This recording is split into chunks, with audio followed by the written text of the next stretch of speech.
This is the story of the Alameddine family and their subtle rise to power. The Alamedines consists of several young men, brothers, all related by blood, who managed to rise through the ranks of the Underworld to become some of the most wanted individuals in their hometown of Sydney.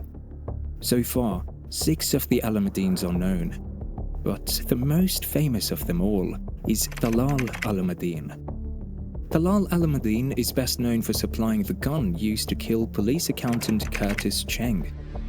In October 2015, Curtis Cheng was killed by a 15-year-old gunman named Farhat Jabbar right outside the police headquarters at Parramatta. The incident attracted the swift attention of the authorities, and further investigations proved that Talal was the one who supplied the revolver that was used to gun this officer down. Talal was quickly apprehended not long after his malicious accessory to murder was revealed, but strangely, he showed no remorse for his actions. In fact, he was so hardened that he refused to stand in court when they wanted to give him his sentence. It turns out that Talal is an ISIS supporter.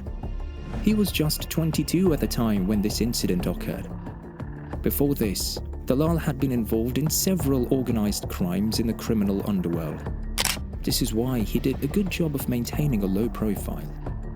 The Australian government had almost no clear pictures of him, at least not until he was arrested. From the way Talal began to put up a disguise, it would appear he knew something was going to go down. It was noticed that in just a few months leading to the murder of Curtis Cheng, Talal began to grow a beard and wear Islamic clothing, and when asked about his beard, Talal replied, "My beard is for ISIS." It was Talal's murder case that brought the Alameddine family to the limelight. Though his crime may seem significant, he was just following in the footsteps of his older brother, Rafat Alameddine. Police investigations revealed Rafat as a top member of the notorious criminal group. Another of the brothers goes by the name of Bilal Alameddine. He's a close cousin to Rafat and Talal. Bilal is a high-grade drug pusher and weapons dealer. He and his colleague were caught right in the act after they sold 3 guns and $115,000 worth of cocaine to an undercover cop. As you can see, these guys are pretty much a crime family, and they even got convicted almost simultaneously. Talal Alameddine was sentenced to 13 years imprisonment for his role in the murder of Curtis Cheng. He is currently serving a jail term in the Supermax prison of Goulburn, one of the country's most secure prisons. But even in jail, Talal couldn't control his violent tendencies. In 2019, it was reported that he assaulted an inmate named Bassam Hamzi from a rival drug clan in the exercise yard. From the looks of things, there's a little chance he'd get out on parole or dismissed for good behavior. The histories of the Alameddines is not really known, but it's quite certain that the Muslim brothers were not originally from Australia. It's believed that the family must have moved down to Australia during the World War, just like the Hamzi ancestors, Khalid and Lola Hamzi. Life is never easy for new immigrants, so most of them resort to crime, drugs and all sorts of things. Eventually, they became an organized crime group, a united brotherhood with secrets and strict modes of operations. But you see, the Alameddine family didn't just grow to become a strong brotherhood of hardened criminals. They became a fearful organized crime family, running the biggest drug network in Sydney. They're pretty much well known in the Marylands area of Western Sydney. This gang could distribute drugs like it were a pizza delivery. And it wasn't just cocaine. Any hard drug at all, these guys had it. They were pretty much sitting at home jobless, but they were rolling in cash. One thing that made this family sit at the top of the drug market for so long was the special encrypted phones, called dialer-dealer phones. These phones could easily be used to order cocaine or other hard substances with just a phone call, leaving no traces for the authorities to pick up. It was a pretty solid innovation, and for a long time, this was kept a closely guarded secret to the criminal underworld, so the illegal business kept booming, bringing the Alameddine brothers millions. As more people used these phones, it meant more money for the Alamedines.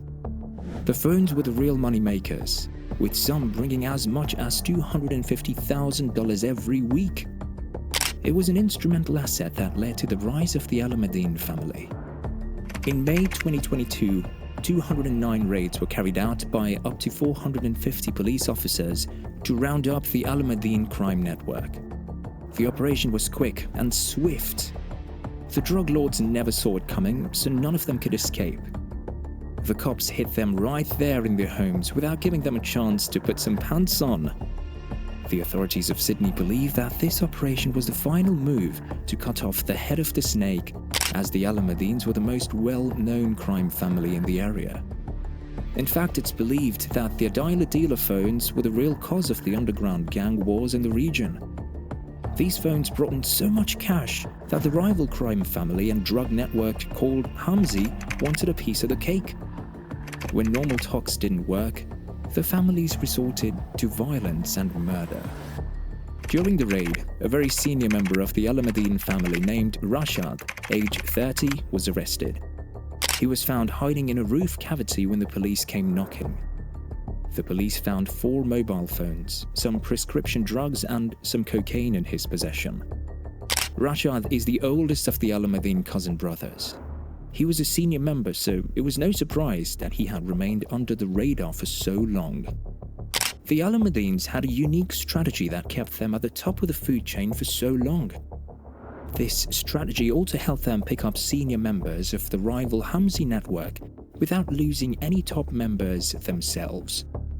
The unique strategy of the Alamedines was to hire or recruit young, vulnerable youth to do their dirty work of stealing cars, going on hits and drive-bys, and pushing drugs. The real gang members seldom ever showed themselves in public. They simply strategized and mobilized everything from the shadows. The Hamzi crew suffered so many deaths at the hands of the Alamedines, and many of their members have also been arrested by the police. Over the years, several clashes ensued between Hamzi and Alameddine families, but the Alamedines always came out on top. So far, more than 10 members of the Hamzi family are out of commission. The ones who aren't dead are serving time in prison. While the Alamedines stay hidden from the outside world, the Hamzi brothers aren't shy to engage in open shootouts, kidnaps, and thefts. This has led to several of them being arrested and prosecuted. A rapper named Ali Yunus, aka A Huncho, also revealed some secrets of the infamous Alameddine family after it was revealed he has close links to them. The rapper revealed that the Alamedines imposed strict non-association orders on him and his family members. During the interview, Yunus said, "We're not allowed to have 2 mobiles, we can't associate with family, we can only ever drive or be a passenger in a single vehicle." He admitted that the many rules and restrictions have taken a toll on him, and he couldn't bear them anymore. The revelation further proved that the Alamedines had a strict and distinct code of conduct and lived a secluded lifestyle.